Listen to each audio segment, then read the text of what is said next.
माजी नगरसेवक हाजी गफूर पठाण यांच्या हस्ते मौलाना अबुल कलाम आझाद उर्दू शाळा व संत गाडगे महाराज उर्दू शाळेतील इयत्ता 5वी ते 8वीच्या विद्यार्थ्यांना शिष्यवृत्ती परीक्षेच्या अभ्यासपुस्तिकेचे मोफत वाटप करण्यात आले।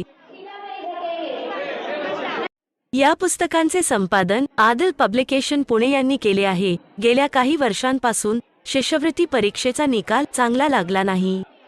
त्यापैकी एक म्हणजे लॉकडाऊन आणि दुसरे म्हणजे परीक्षेसाठी आवश्यक अभ्यास साहित्याचा अभाव।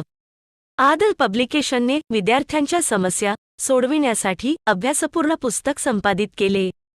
कोंडव्याचे माजी नगरसेवक गफूर पठाण यांनी या पुस्तिकेच्या संपादनासाठी सर्व प्रकारचे सहकार्य केले। गफूर पठाण यांनी आपल्या भाषणात सांगितले की मराठी आणि उर्दू भाषेप्रमाणेच विद्यार्थ्यांना इंग्रजीचेही ज्ञान असणे आवश्यक आहे।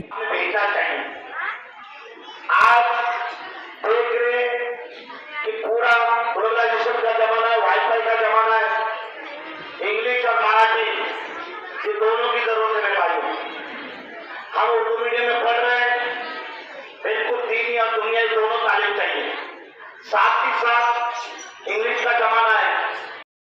पुस्तक वितरण कार्यक्रमात हाजी गफूर पठाण, कामिल शेख आणि मौलाना अबुल कलाम आझाद उर्दू शाळा व संत गाडगे महाराज उर्दू शाळेचे मुख्याध्यापक व विद्यार्थी आणि शिक्षक उपस्थित होते। राजकीय, सामाजिक आणि मनोरंजन बातम्यांसाठी आमच्या चॅनलला सबस्क्राईब करा। धन्यवाद।